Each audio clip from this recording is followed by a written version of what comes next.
Hi, my name is Sandeep, a developer advocate on the Google Cloud platform.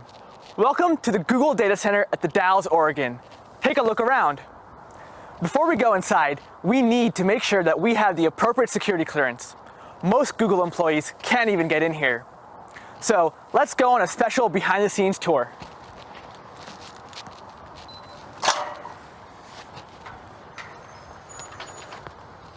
I'm here with Noah from the Site Reliability Engineering team.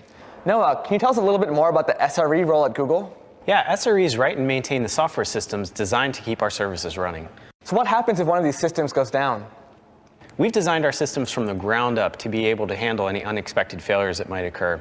We have highly redundant power, networking, and serving domains, so that even if we do lose an entire cluster, we're able to redirect those workloads and live migrate data in order to minimize any impact.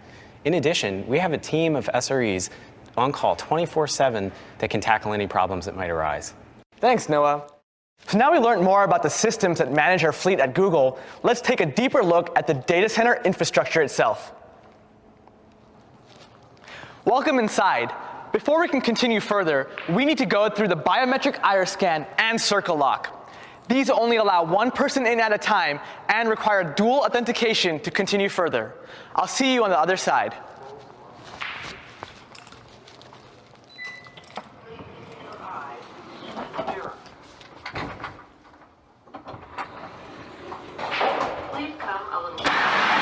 Welcome to the data center floor. As you can tell, we have a lot of servers, and this is a single cluster in a single floor in a single building. Managing all of these servers on a global scale is quite a challenge. To utilize our fleet, we use tools such as Borg, Colossus, and Spanner. You may be familiar with similar tools such as Kubernetes, Google Cloud Storage, and BigQuery. Now, these tools allow Google engineers and cloud customers to more easily manage infrastructure, allowing everyone to build innovative and scalable applications.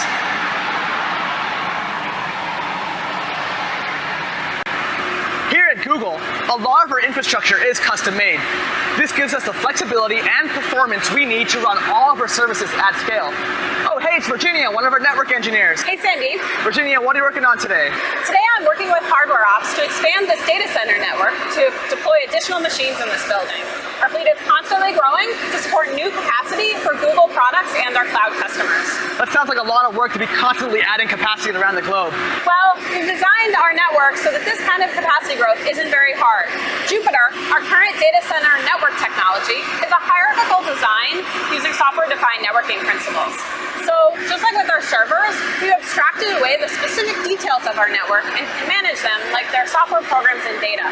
Abstracting seems to be a common theme here at Google. I've also noticed a lot of fiber running in our data centers.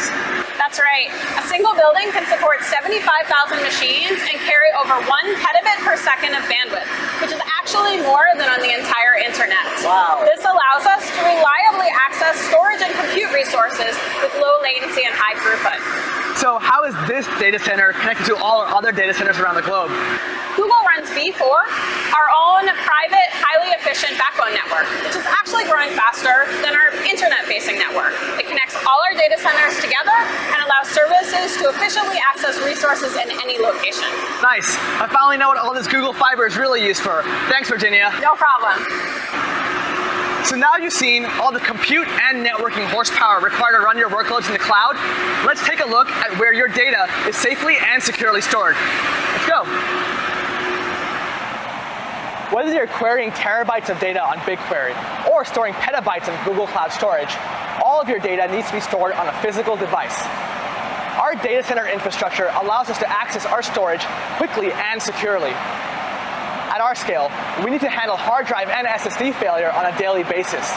While your data is replicated and safe, we need to destroy or recycle used hard drives so no one can access your data. From the time a disk is removed from a server to the time it's decommissioned, we maintain a very strict chain of custody. The disks are completely wiped and then destroyed in a huge shredder. Let's go shred some hard drives.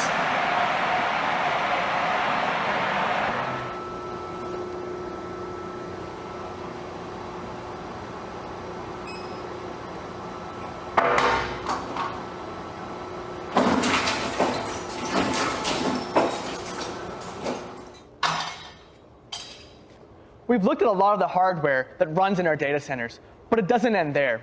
We need to cool and power our infrastructure in an environmentally sustainable and reliable way. Let's take a look at how we cool our servers. Welcome to the mechanical equipment room. Looks pretty cool, doesn't it?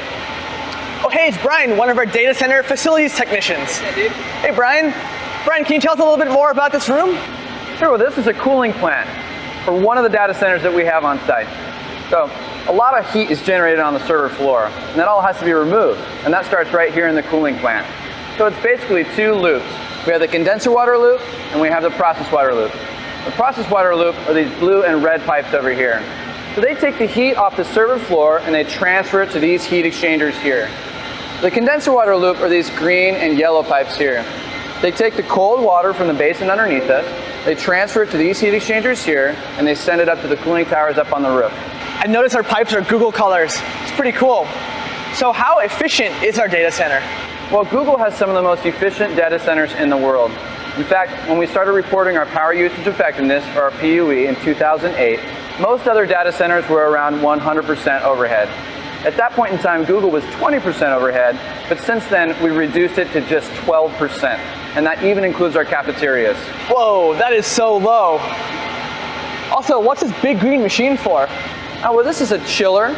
We very rarely use them, but it helps keep the process water temperature in the desired temperature range when it gets really hot outside, basically helping the cooling tower do its job. In some of our newer data centers, they have no chillers at all. I love how our new data centers are even more efficient. By the way, can we go up and take a look at a cooling tower? Sure, let's go. Wow, what a view up here. So Sandeep, this is a cooling tower. It uses evaporation to rapidly cool the water from the condenser loop and sends it back down to the basin. You could say we're making actual clouds with the cloud. Clouds making actual clouds. Welcome to Google. So Brian, how do we power the cloud? Well, that all starts at Google's power substation. Let's go take a look. So this is the Google-owned power substation. This is where the high voltage power enters the site, it's reduced, and then sent to multiple power distribution centers such as this one right here.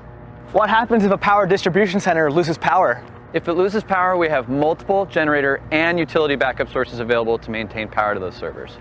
And where does all the power come from? It actually comes from multiple hydroelectric power plants that are nearby. I love how Google uses reliable green energy whenever possible. We are 100% carbon neutral, actually. That's pretty cool. You know, it seems like Google builds reliability from the ground up, from the power and cooling all the way to the software systems that manage our fleet. Thanks for showing me around, Brian. No problem. Have a great day.